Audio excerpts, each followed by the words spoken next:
Matthieu, chapitre 5. À la vue de ces foules, Jésus monta sur la montagne. Il s'assit et ses disciples s'approchèrent de lui. Puis il prit la parole pour les enseigner. Il dit, « Heureux ceux qui reconnaissent leur pauvreté spirituelle, car le royaume des cieux leur appartient. Heureux ceux qui pleurent, car ils seront consolés. Heureux ceux qui sont doux, car ils hériteront la terre. Heureux ceux qui ont faim et soif de la justice, car ils seront rassasiés. Heureux ceux qui font preuve de bonté, car on aura de la bonté pour eux. Heureux ceux qui ont le cœur pur, car ils verront Dieu. Heureux ceux qui procurent la paix, car ils seront appelés fils de Dieu. Heureux ceux qui sont persécutés pour la justice, car le royaume des cieux leur appartient.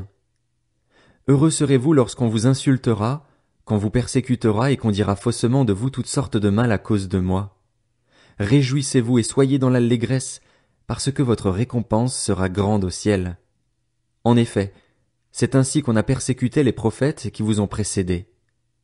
Vous êtes le sel de la terre. Mais si le sel perd sa saveur, avec quoi la lui rendra-t-on? Il ne sert plus qu'à être jeté dehors et piétiné par les hommes. Vous êtes la lumière du monde.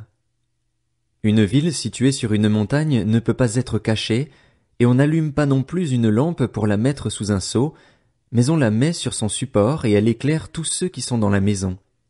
Que, de la même manière, votre lumière brille devant les hommes afin qu'ils voient votre belle manière d'agir et qu'ainsi ils célèbrent la gloire de votre Père céleste. Ne croyez pas que je sois venu pour abolir la loi ou les prophètes. Je suis venu non pour abolir, mais pour accomplir.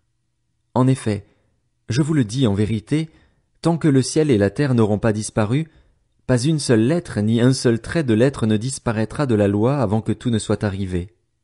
Celui donc qui violera l'un de ces plus petits commandements et qui enseignera aux hommes à faire de même sera appelé le plus petit dans le royaume des cieux. Mais celui qui les mettra en pratique et les enseignera aux autres, celui-là sera appelé grand dans le royaume des cieux. En effet, je vous le dis, si votre justice ne dépasse pas celle des spécialistes de la loi et des pharisiens, vous n'entrerez pas dans le royaume des cieux. Vous avez appris qu'il a été dit aux anciens, « Tu ne commettras pas de meurtre. » Celui qui commet un meurtre mérite de passer en jugement. Mais moi je vous dis, tout homme qui se met, sans raison, en colère contre son frère mérite de passer en jugement. Celui qui traite son frère d'imbécile mérite d'être puni par le tribunal, et celui qui le traite de fou mérite d'être puni par le feu de l'enfer. Si donc tu présentes ton offrande vers l'autel et que là tu te souviennes que ton frère a quelque chose contre toi, laisse ton offrande devant l'autel et va d'abord te réconcilier avec ton frère, puis viens présenter ton offrande. Mets-toi rapidement d'accord avec ton adversaire, pendant que tu es en chemin avec lui, de peur qu'il ne te livre au juge, que le juge ne te livre à l'officier de justice et que tu ne sois mis en prison. Je te le dis en vérité, tu n'en sortiras pas avant d'avoir remboursé jusqu'au dernier centime. Vous avez appris qu'il a été dit, tu ne commettras pas d'adultère. Mais moi je vous dis, tout homme qui regarde une femme pour la convoiter a déjà commis un adultère avec elle dans son cœur.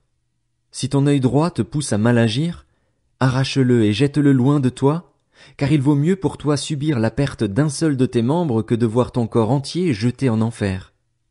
Et si ta main droite te pousse à mal agir, coupe-la et jette-la loin de toi, car il vaut mieux pour toi subir la perte d'un seul de tes membres que de voir ton corps entier jeté en enfer. Il a été dit que celui qui renvoie sa femme lui donne une lettre de divorce.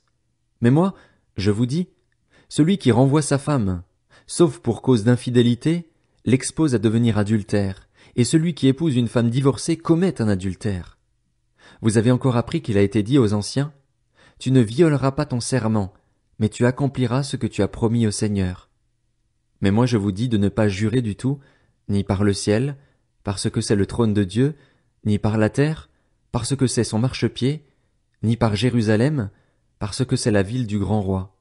Ne jure pas non plus par ta tête, car tu ne peux pas rendre blanc ou noir un seul cheveu. Que votre parole soit oui pour oui, non pour non, ce qu'on y ajoute vient du mal.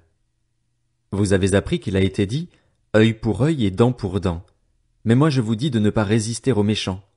Si quelqu'un te gifle sur la joue droite, tends lui aussi l'autre. Si quelqu'un veut te faire un procès et prendre ta chemise, laisse-lui encore ton manteau. Si quelqu'un te force à faire 1 kilomètre, fais-en 2 avec lui.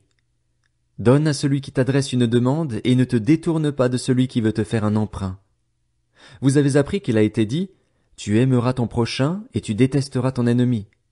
Mais moi je vous dis, aimez vos ennemis, bénissez ceux qui vous maudissent, faites du bien à ceux qui vous détestent, et priez pour ceux qui vous maltraitent et qui vous persécutent, afin d'être les fils de votre Père céleste. En effet, il fait lever son soleil sur les méchants et sur les bons, et il fait pleuvoir sur les justes et sur les injustes. Si vous aimez ceux qui vous aiment, quelle récompense méritez-vous? Les collecteurs d'impôts n'agissent-ils pas de même? Et si vous saluez seulement vos frères, que faites-vous d'extraordinaire? Les membres des autres peuples n'agissent-ils pas de même? Soyez donc parfaits comme votre Père céleste est parfait.